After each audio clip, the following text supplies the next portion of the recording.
الحمد لله الذي لم يزل عالما قديرا حيا قيوما سميعا بصيرا وأشهد أن لا إله إلا الله وحده لا شريك له وأكبره تكبيرا وأشهد أن محمدا عبده ورسوله وصلى الله على سيدنا محمد الذي أرسله إلى الناس كافة بشيرا ونذيرا وعلى آله وصحبه وسلم تسليما كثيرا كثيرا أما بعد فأعوذ بالله من الشيطان الرجيم بسم الله الرحمن الرحيم ألف لام ميم ذلك الكتاب لا ريب فيه هدى للمتقين وقال رسول الله صلى الله عليه وسلم طلب العلم فريضة على كل مسلم أو كما قال عليه الصلاة والسلام شباب إبراهيم পড়ি اللهم صل على محمد وعلى آل محمد كما صليت على إبراهيم وعلى آل إبراهيم إنك حميد مجيد اللهم بارك على محمد وعلى آل محمد كما باركت على إبراهيم وعلى آل إبراهيم إنك حميد مجيد محمد ने आकर कुफर को मिटाया कुफर को मिटाकर सदाकत बताया बलगल उला बिकमालिही कशफ الدجى بجماله حسنت جميع خصاله صلوا عليه وآله الحمد لله তারুণ্য কাফেলা ও এলাকাবাসীর উদ্যোগে আয়োজিত একদিনব্যাপী মাহফিলের প্রথম দিনের প্রথম অধিবেশনের সম্মানিত সভাপতি প্রধান অতিথি বিশেষ অতিথি আমার সামনে উপবিষ্ট ইসলাম প্রিয় দিন প্রিয় মর্দে মুজাহিদগণ পর্দার অন্তরালে অবস্থানরতা শ্রদ্ধা সম্মানিতা আমার মা ও বোনেরা সবাই আমার সালাম গ্রহণ করুন আসসালামু আলাইকুম ওয়া রাহমাতুল্লাহ। তারুণ্য কাফেলা এলাকাবাসীর উদ্যোগে একদিন ব্যাপী মাহফিল আজ 12 ফেব্রুয়ারি 2023 চরমুইদা এলাকাবাসীর জন্য আজকের এই মাহফিল এক বিশাল বড় নিয়ামত। যারা এই মাহফিলে আসবে বসবে আলোচনা করবে আলোচনা শুনবে এবং তদনুযায়ী কিছু আমল করার চেষ্টা করবে তাহারাই মূলত এই নিয়ামতের ভাগীদার হইতে পারবে। আজকের এই মাহফিল আগামী দিন আর এই স্থানে থাকবে না। অতএব যারা মাহফিল শোনার জন্য বাড়ি থেকে বের হয়ে এদিক সেদিক ঘোরাফেরা করছেন, রাস্তায় দোকানে আড্ডা দিচ্ছেন, আমি আপনাদেরকে অনুরোধ করব আপনারা অতি দ্রুত মাহফিলের প্যান্ডেলে এসে উপস্থিত হন। সময় স্বল্প, ভূমিকা ছাড়াই শুরু করতে হয়। আল্লাহ তাআলা কালামে পাকের মধ্যে বলেন, আলিফ লাম মিম যালিকাল কিতাবু লা রাইবা ফীহি হুদাল লিল মুত্তাকিন। আলিফ লাম মিম যালিকাল কিতাব লা রাইবা ফীহি হুদাল লিল মুত্তাকিন। ইহা এমন এক কিতাব যে কিতাবের মধ্যে কোনো ভুল নাই, কোনো সন্দেহ নাই, কোনো সন্দেহের অবকাশ নাই। এবং এই মহাগ্রন্থ তাদেরকে হেদায়েতের পথ দেখায় যারা মুত্তাকিন, যারা আল্লাহর কাছে হেদায়েত চায়। হাদিসে পাকের মধ্যে পয়গম্বর সাল্লাল্লাহু আলাইহি ওয়াসাল্লাম ইরশাদ করেন, তালাবুল ইলমি ফরিদাতুন আলা কুল্লি মুসলিম। প্রত্যেক মুসলমান নরনারীর জন্য ইলমে দ্বীন, ধর্মীয় জ্ঞান অর্জন করা ফরজ। অন্য কোন জ্ঞানের কথা এখানে বলা হয় নাই, পয়গম্বর বলেন নাই। অন্য কোন ইলম অন্বেষণ করাতে দোষ নাই। ফরজ আদায়ের পরে নফল আদায় করতে কোনো সমস্যা নাই। ফরজ বাদ দিয়া নফল আদায় করলে ফরজের হক পূরণ হবে না, ঠিক কিনা? আজকে আমরা এই ফরজ বাদ দিয়ে সুন্নতের পিছনে এমন ভাবে ছুটছি, মনে হয় আমাদের যে ফরজ ছিল এটা আমরা জানি না। 2023 এনসিটিভি শিক্ষাক্রম থেকে আমার ছোট্ট ছোট্ট বন্ধুদেরকে পাঠদানের জন্য বাংলাদেশ শিক্ষা বোর্ড এমন একটি বই তুলে দিয়েছে, যে বই পড়ে মানুষ আর মানুষ থাকে না, মানুষ বানরে পরিণত হয়ে যায়। জানেন আপনারা? শত বছর নয়, তার থেকে বহু পূর্বে এক বৈজ্ঞানিক, যার গবেষণা বিজ্ঞান বিভাগে, বিজ্ঞান সমাজে শত বছর পূর্বেই গ্রহণযোগ্যতা পায় নাই, এমন এক গবেষণা বিবর্তনবাদ, ডারউইনের থিওরি, বানর থেকে নাকি মানুষ তৈরি হয়। আপনারা কি বলেন? বানর থেকে আসছেন না আপনারা? যদি আপনি আমি বানর থেকে সৃষ্টি না হই, আপনার আমার সন্তানকে, আপনার আমার ছেলে মেয়ের সন্তানদেরকে এই দেশের শিক্ষা বোর্ড বানরের শিক্ষা যে শিক্ষা দিতেছেন, এই খবর আপনার আমার কাছে নাই। আর আপনি আমি স্কুলে পাঠিয়ে দিয়েছি এই পর্যন্তই, যখন যা প্রয়োজন আমার কাছে চাইতেছে দিতেছি। আমার সন্তানকে কি শিক্ষা দিতেছে এটা আমার জানার দরকার আছে না নাই? আজকে বিভিন্ন জায়গায় শোনা যায় সন্তান বাবা মার কথা শুনে না, সন্তান বড় হয়ে গেছে, এখন আর বাবা মাকে চিনে না, খোঁজ খবর নেয় না। দেখবেন আলেমদের মধ্যে এটা হয় না। তাদের যদিও বেতন কম হয়, কিন্তু তারা পিতামাতাকে সাথে নিয়েই থাকে। ডাল খায়, ভাত খায়, পিতামাতাকে সাথে নিয়েই খায়, কারণ তারা এই বানরের শিক্ষা সন্তানদেরকে দেয় নেয়। বানরের শিক্ষা এখন তো চিনে না, খাওয়ায় না, একটা ভালো কথা। কিছুদিন পর বাবা মা সেই কথাই বিশ্বাস করবে না, কারণ এটা তো শিক্ষা দেওয়া হচ্ছে।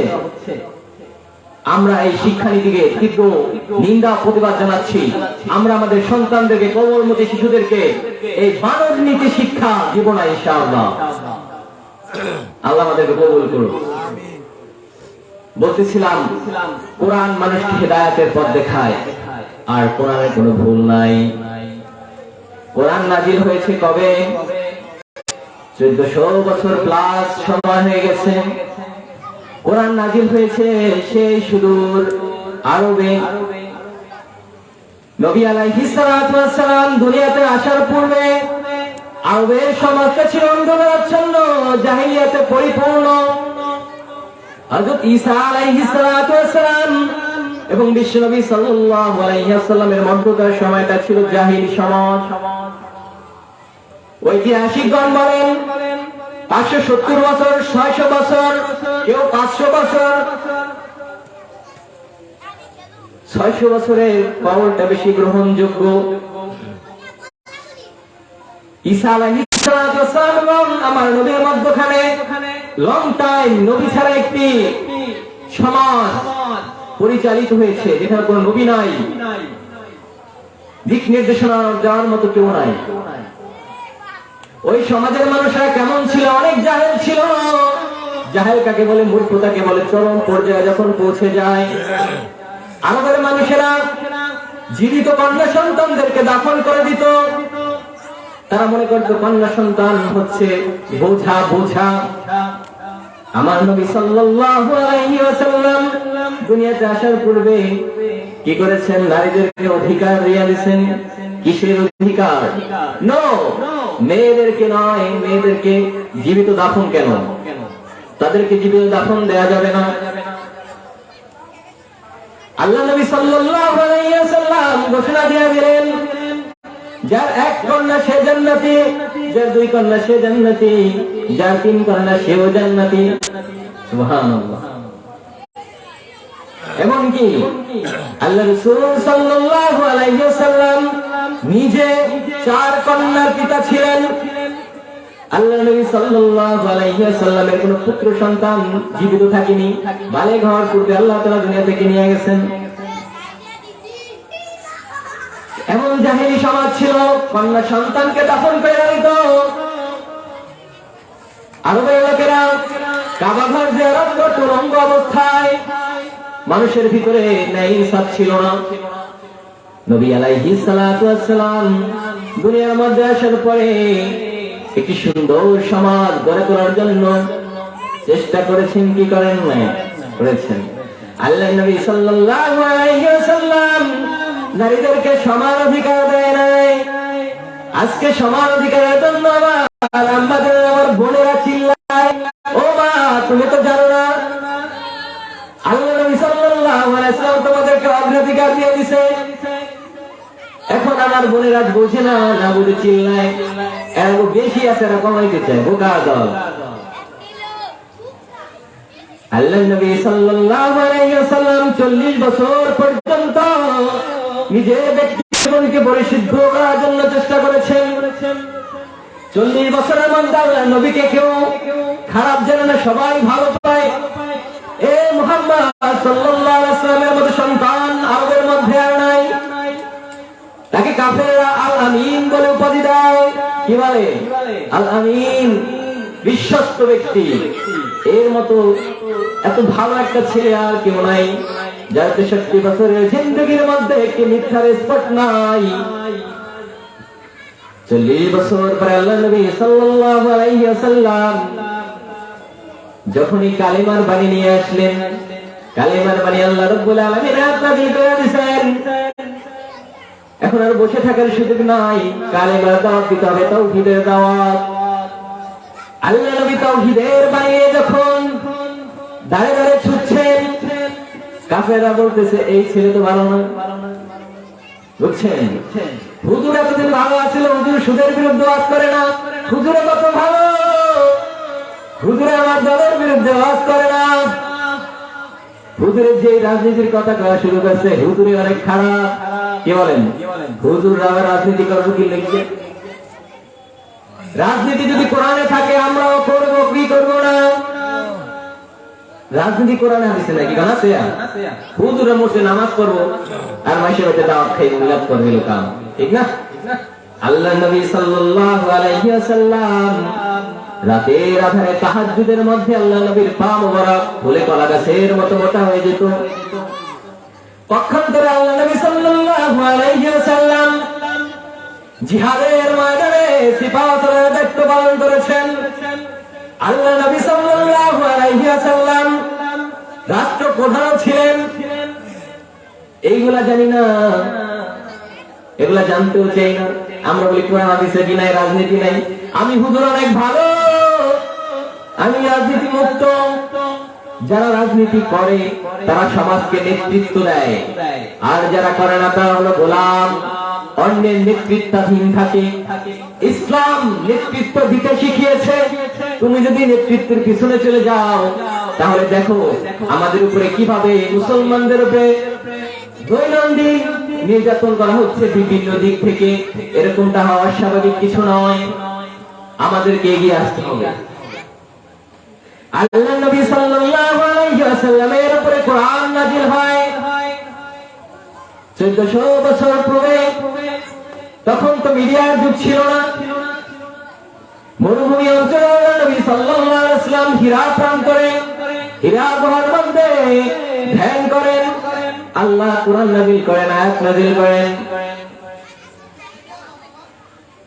আল্লাহ নবী সাল্লাল্লাহু আলাইহি ওয়াসাল্লাম দিনের দাওয়াত দেওয়ার জন্য রাত দিন পরিশ্রম করেন।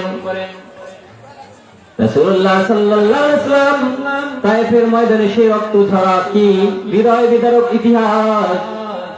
আল্লাহ নবী সাল্লাল্লাহু আলাইহি ওয়াসাল্লাম উহুদের ময়দানে দন্ত মোবারক শহীদ হয়ে যায় এই দিন বিজয় করার জন্য। আর আপনি আমি কি করেছি দিন টিকিয়ে রাখার জন্য? আফসোস। কোরআন আল্লাহ নবী সাল্লাল্লাহু আলাইহি ওয়াসাল্লামের উপরে নাযিল করা হয়েছে ইনডাইরেক্টলি ভাবে আমাদের উপরে। এই কোরআনের কেমন পাওয়ার এই মুসলমান জানুনি। আল্লাহ নবী সাল্লাল্লাহু আলাইহি ওয়াসাল্লাম ঘোড়ার উপরে আরোহণ করতেছেন। আল্লাহ রাব্বুল আলামিন আয়াত নাযিল করে দিলেন, ঘোড়ার পা মাটির ভিতরে, মরুভূমির ভিতরে চলে যায়। সাহাবায়ে কেরাম জিজ্ঞাসা করেন, ইয়া রাসূলুল্লাহ, আমরা দেখলাম ঘোড়ার পা মাটির ভিতরে চলে যায় কেন? আল্লাহ নবী বলেন, তখন আয়াত নাযিল হচ্ছিল কোরআনের কেমন পাওয়ার আছে না নাই?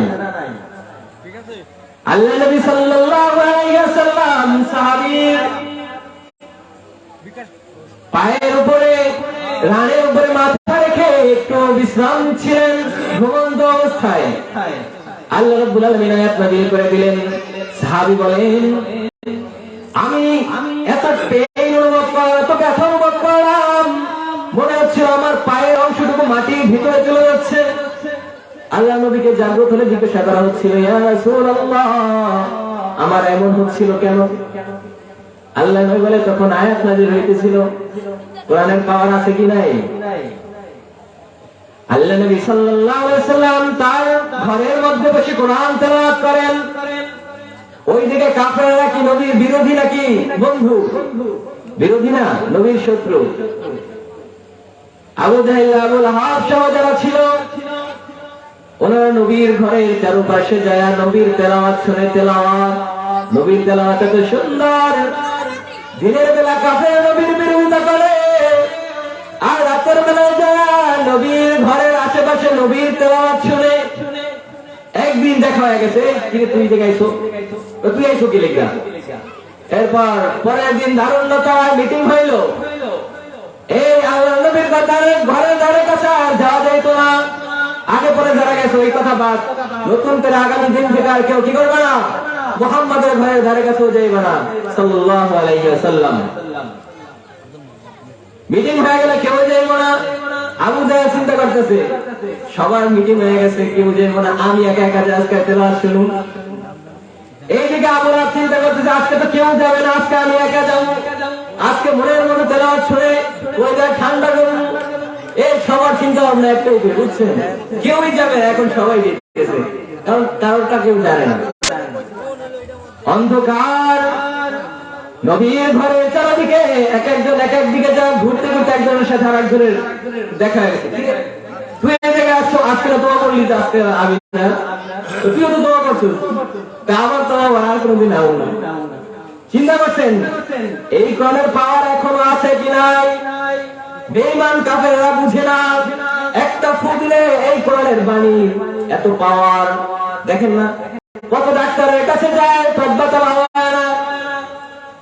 সমস্যা হুজুর?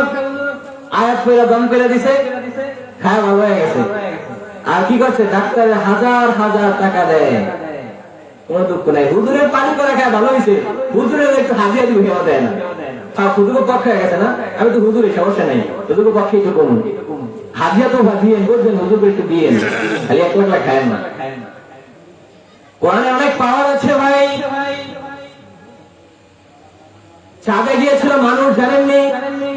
চাঁদে গিয়েছিল নীল আর্মস্ট্রং, মাইকেল কলিন্স, 100 বছর পূর্বে,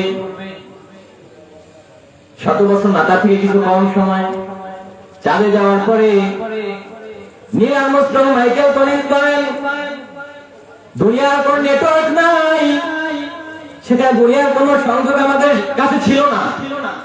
যখন নীল আর্মস্ট্রং পৃথিবীর জমিনে আসলেন, তিনি সাংবাদিকদের উদ্দেশ্যে বক্তব্য প্রদান করছিলেন।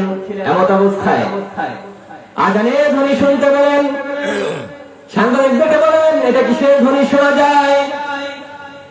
সাংবাদিকরা বলতেছেন, এটা মুসলমানদের আজানের ধ্বনি শোনা যায়, আপনি আপনার বক্তব্য চালিয়ে যান। নীল আর্মস্ট্রং বলতেছেন, খোদার কসম, যখন চন্দ্রদেশে ছিলাম দুনিয়ার কোন নেটওয়ার্ক আমার কাছে ছিল না, কিন্তু চন্দ্রদেশে বসে বসে আমি দুনিয়ার জমিনের এই আজানের ধ্বনি শুনতে পেয়েছি। সুবহানাল্লাহ। কি বলেন? কোরআনের পাওয়ার আছে না নাই? এই কালামে জিন্দা কোরআনে হাকিম, হিকমতে উলা ইয়াজালস্তু কদিম, জামিউল ইলম ফিল কোরআনে হাকিম, তাকাসারাত আনহু আফহামুর রিজালি। এ বন্ধুগণ, ইলমে দ্বীন অর্জন করা আমাদের জন্য ফরজ। আমি আজকে এমন শিক্ষার জন্য পাগল হয়ে গেছি, আমার ছেলে মেয়েকে এমন শিক্ষা দিতে, তোমার সন্তান তোমার কবরের পাশে, আমরা এমন ভাবে ছেলেদেরকে শিক্ষা প্রদান করব যেন বৃদ্ধ বয়সে আমাদেরকে বৃদ্ধাশ্রমে যেতে না হয়। সবাই রাজি আছেন না? বৃদ্ধাশ্রমে যাওয়ার জন্য কেডা কেডা প্রস্তুত আছেন? যদি বৃদ্ধাশ্রমে যেতে না চান, তাহলে সন্তানকে ইসলামিক শিক্ষা দান করেন, কোরআনের শিক্ষা দান, হাদিসের শিক্ষা দান। নাইলে ওই বুড়া বয়সী ইমাম সাহেব কান্না করতে হবে, হুজুর ছেলেমেয়ে কথা শোনে না, তো বাবা মার খেদমতের বয়ান করে। আল্লাহ রব্বুল আলামিন আমাদের সবাইকে কবুল করুন, আমাদের ইসলামী শিক্ষা, কোরআনের শিক্ষা অর্জন করার তৌফিক দান করুন। সময় স্বল্প, সংক্ষিপ্ত কথা, এলোমেলো আলোচনা, ভুল ভ্রান্তি থেকে ক্ষমা চাই। যা কিছু বললাম শুনলাম, আল্লাহ রাব্বুল আলামিন আমাদের উভয়কে আমল করার তৌফিক দান করুন। আমিন। ওয়া আখিরু দাওয়ানা আনিল হামদুলিল্লাহি রাব্বিল আলামিন।